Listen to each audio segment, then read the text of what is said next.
tonight on DC News Now at 9. Hi, everyone. Tracking more sunshine for your Tuesday, along with temperatures in the 70s. Forecast in a moment. Another body recovered from the site of the Baltimore Bridge collapse as the FBI opens a criminal investigation into the ship that brought that structure down.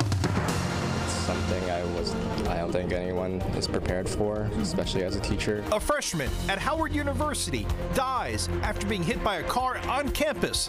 Tonight, the community coming together to honor his life cut short. Store owners boycotting the Virginia lottery, closing the registers, refusing to sell tickets. And it's all over skill games. It's the only way we can get our voices across. Hear from one owner who says this gamble is worth it. Plus, DC suddenly getting mobbed by mopeds. Why now? And the safety concerns it's raising for pedestrians and drivers.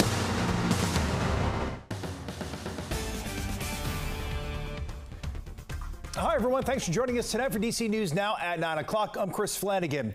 We begin tonight with breaking news. We're on the scene of two separate shootings.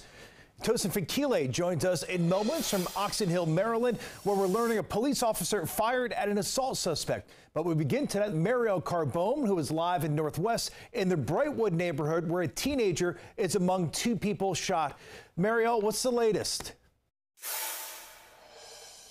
Well, Chris, we're just getting out here on scene, limited information at this point, but we do know that two people were shot out here, an adult male that was conscious and breathing, and as you mentioned, that juvenile female who was not conscious, but breathing when officers arrived on the scene.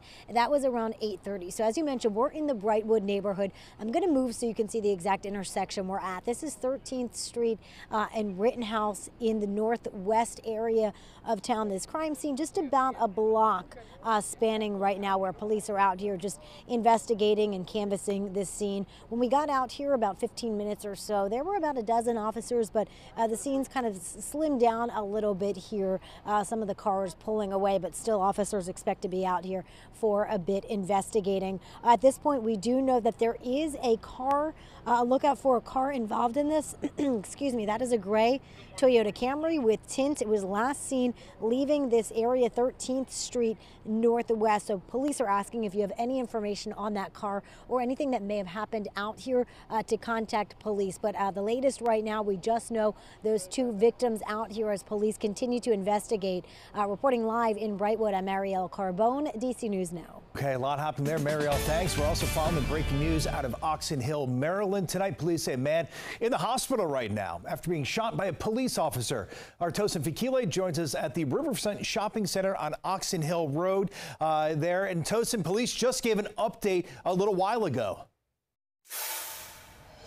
Yeah, not even maybe 30 minutes ago, we got that update from police. They're being very tight-lipped about the information, but I'll tell you what we have in just a little bit. But let me paint the scene for you. This is what it looks like right now. It is a very, very active scene. We have Forest Heights Police on the scene and Prince George's County Police on the scene as well. So here's what police have told us. They say at about 5:30 p.m., several Forest Heights officers stopped a car that was wanted in a neighboring jurisdiction that is linked to an assault suspect. Officers say when they asked the suspect to get out of the car, the suspect initially refused. Then the suspect came out with a knife eventually. Now, they say during that encounter, the armed suspect, they say the officer shot the suspect with his weapon. And officers were told tried to render service, medical care at the time until an ambulance arrived on the scene. We're told that suspect was taken to the hospital with non-life-threatening injuries. And we're told this all was caught on body camera footage. Now, if you come back here live to us,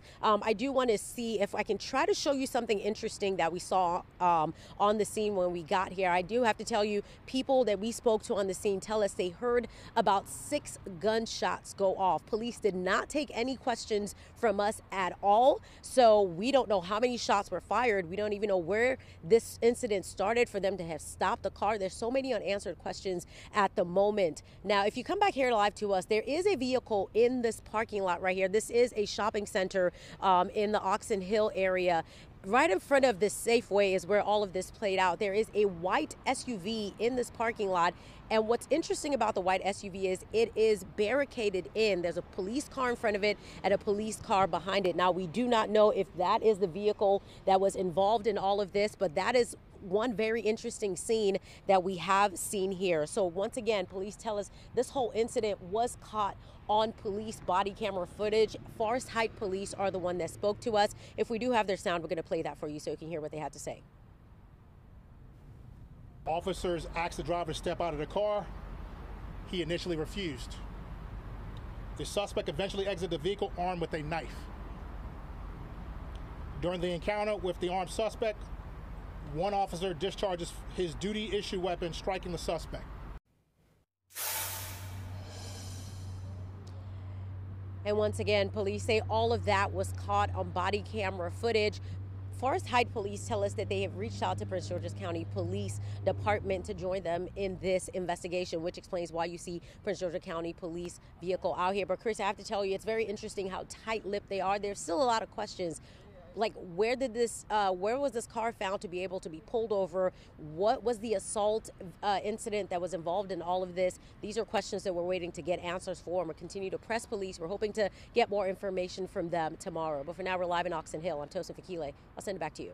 All right, Tosin, thanks for that update. Yeah, a lot of questions there. All right, turning now to the weather and severe storms across the region today. Look at this, producing some giant hail across the DMV. This is viewer videos showing hail coming down in Gaithersburg, Arlington, McLean, and also at Dulles Airport. All right, Chief Meteorologist Janessa Webb.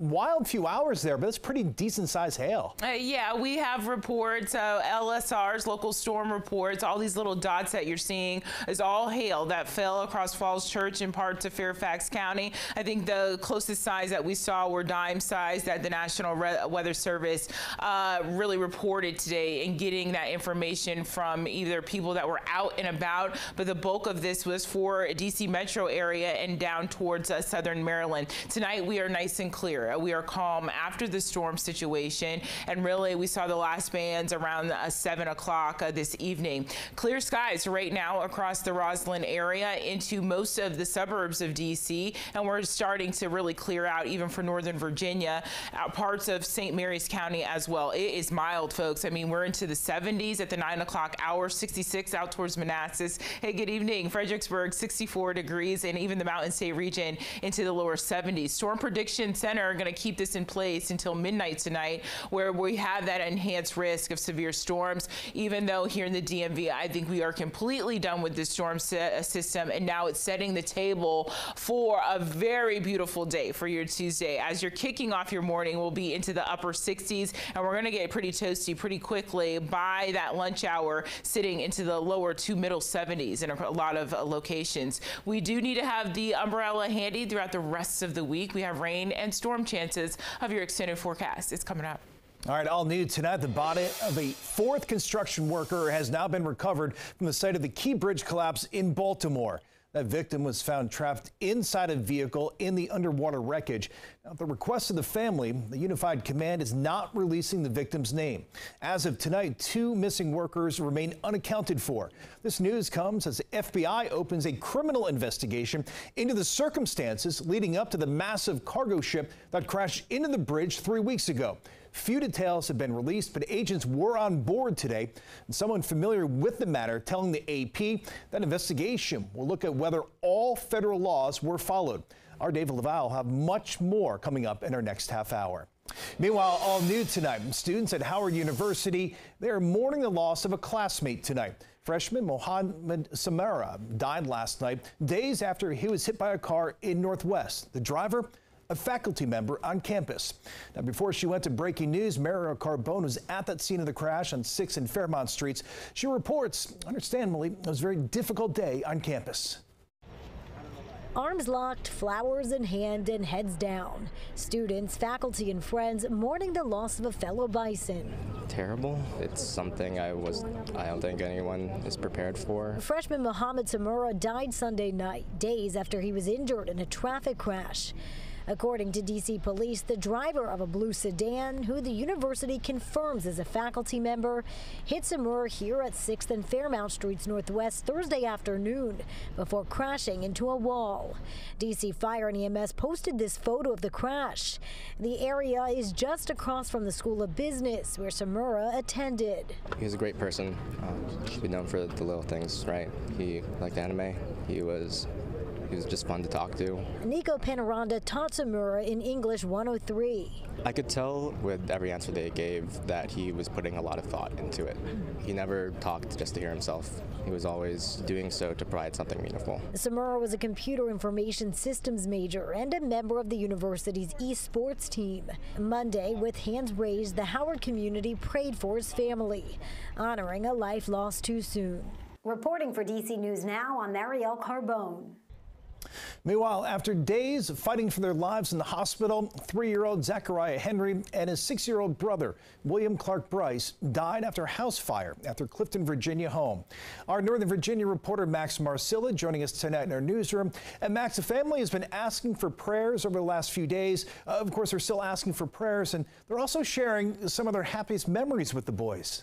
Those memories, the videos and photos shared to social media that we'll show you in a moment. It's very clear that these two boys really loved each other. Tonight, the family and its church are continuing to ask for help and prayers as they navigate this part of the journey.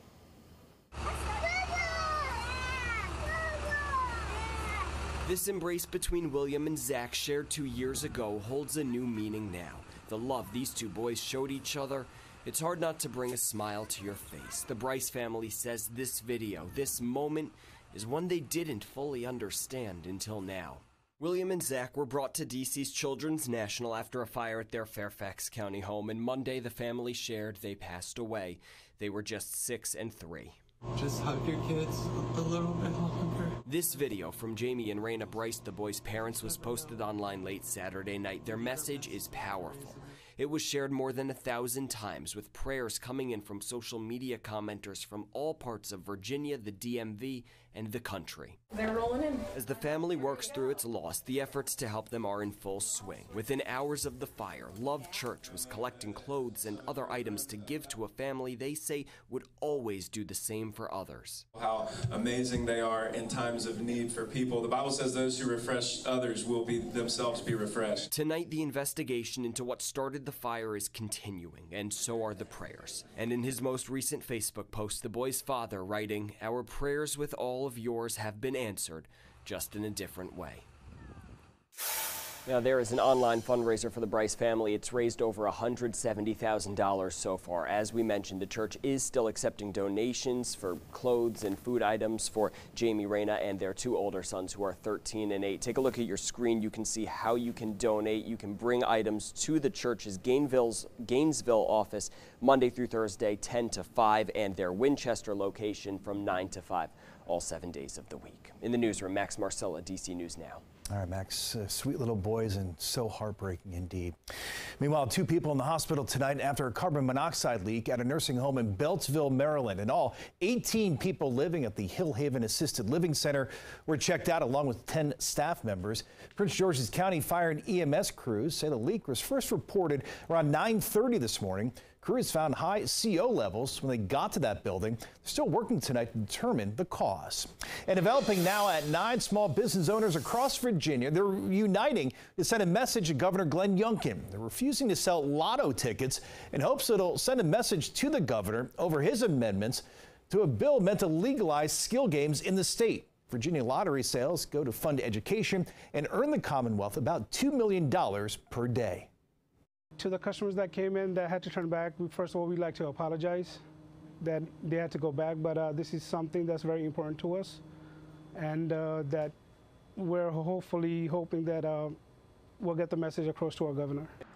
All Youngkin's changes would include banning skill games within 35 miles of a casino and within about a half mile of a school or place of worship. Youngkin is responding, saying he supports small business owners having access to skill games. He says his changes are to ensure they're properly regulated and are not a threat to public safety. Well, it is a big day for sports bettors here in the district. FanDuel is now ready for business. The popular betting platform went live at noon today. Anyone using the Gambit site will have until midnight tonight to place wagers and until October 15th to withdraw money from those accounts. Now, important notes for FanDuel users: sports betting is restricted on federal land, so that includes the National Mall, Capitol, and Congressional office buildings, and also Rock Creek Park.